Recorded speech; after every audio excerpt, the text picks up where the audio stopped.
అంటే ఒక ఫ్రెషర్‌కి డిమాండ్‌తో పాటు వాడు ఎలా ఎళ్దాం అనుకోవడం ఇంపార్టెంట్ అండి.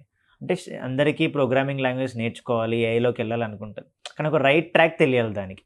అందుకే మనం ఫస్ట్ వాళ్ళని అడుగుతాము. మీరు ఏ బ్యాక్‌గ్రౌండ్? ఎందుకంటే బీటెక్ బ్యాక్‌గ్రౌండా? డిగ్రీ బ్యాక్‌గ్రౌండా? దాన్ని బేస్ చేసుకొని మనం కోర్స్ సజెస్ట్ చేస్తాం. ఎప్పటికైనా పైథాన్, జావా ఇవి 2 మంచి కెరీర్ ఆప్షన్స్ ఇస్తాయి స్టూడెంట్‌కి. ప్రాబ్లమ్ సాల్వింగ్ స్కిల్ నేర్చుకుంటే అప్పుడు ఎటైనా డైవర్సిఫై అవ్వచ్చు. అది ఫుల్ స్టాక్‌లోకి వెళ్ళొచ్చు, డేటా సైన్స్‌లోకి వెళ్ళొచ్చు, ఏఐలోకి వెళ్ళొచ్చు.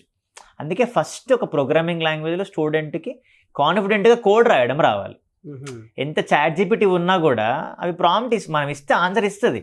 కానీ ఎంతవరకు వాటి మీద డిపెండ్ అవుతాం మనం ఫస్ట్ కోడ్ రాయడం తెలియాలి. ఆ కోడ్ని ఇంకెంత ఆప్టిమైజ్ చేయాలి, ఇలా రాశాను నేను, దీనికి బెటర్ లాజిక్ ఎలా ఇవ్వాలి అని ఇస్తే అప్పుడు ఇంకా ఫాస్ట్గా ఉంటుంది. దాంతో ఇంకా బెటర్ ప్యాకేజ్ కొట్టిన పిల్లలు కూడా ఉన్నారు. ఎందుకంటే బేసిక్ నాలెడ్జ్ ఉంది, ఈ నాలెడ్జ్ని ఇంకా ఆప్టిమైజ్ చేయాలి కదా. మెంటర్ సపోర్ట్ తీసుకుంటాడు, కానీ ప్రతిసారి మెంటర్ ఉండనక్కర్లేదు కదా, ఆన్లైన్ ఉంది కదా.